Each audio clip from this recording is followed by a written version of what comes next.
The scene. The scene is safe. Hi, mother. I'm Galjan Fuentes, a trained first aider. Can I help? Yes. Okay, nag-respond. Okay, mother, what happened?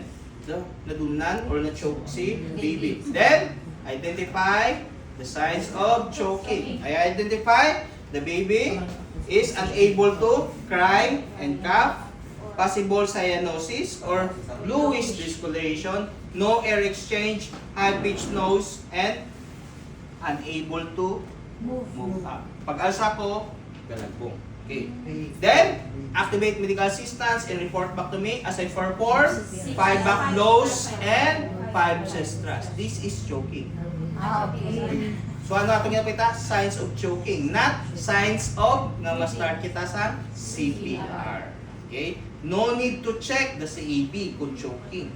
Okay? So dili pa yan sa what happened, the baby is choking.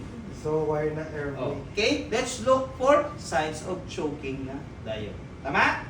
And then, kaya choking, activate medical assistance and report back to me as I perform 5 back blows and 5 chest thrusts. If you are right-handed, right hand sa babaw.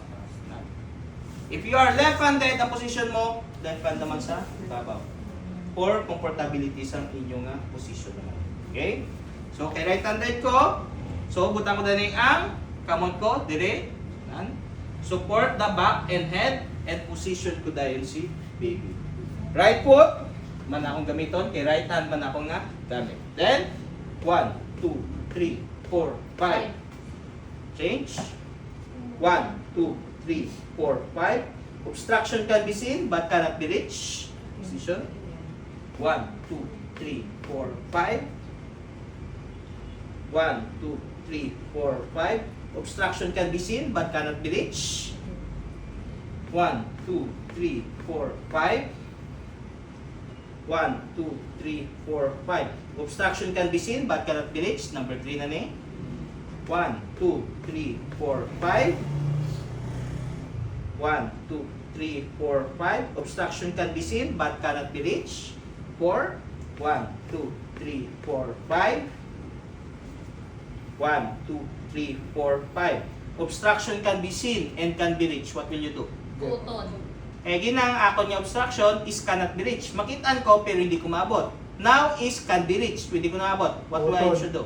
It's either finger sweep, found no obstruction, or pick up the obstruction and hide for evidence. If the baby is crying, what will you do? Gatangin si baby. Position na sa Recovery. If the baby is still unconscious, what will you do? CPR. Unconscious pala. Continuous, sir.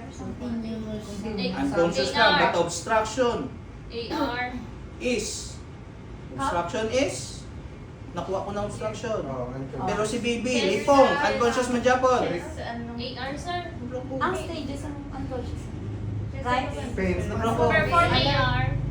Perform kita rescue breathing. Okay, the baby is unconscious pa. Check na rin natin ang CAB.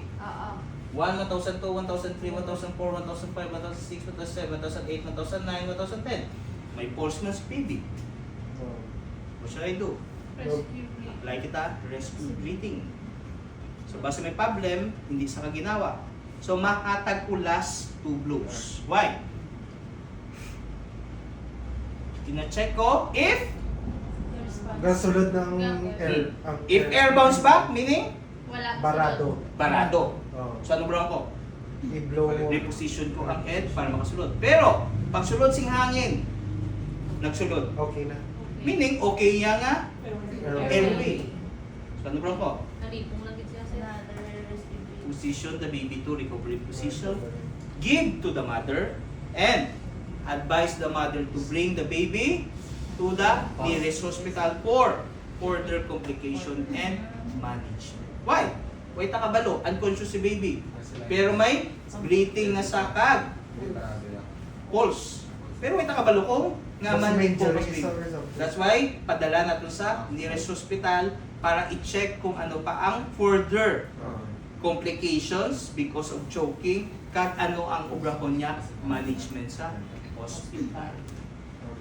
Okay? Yes. So, nila nga ang awat. Mayroon man from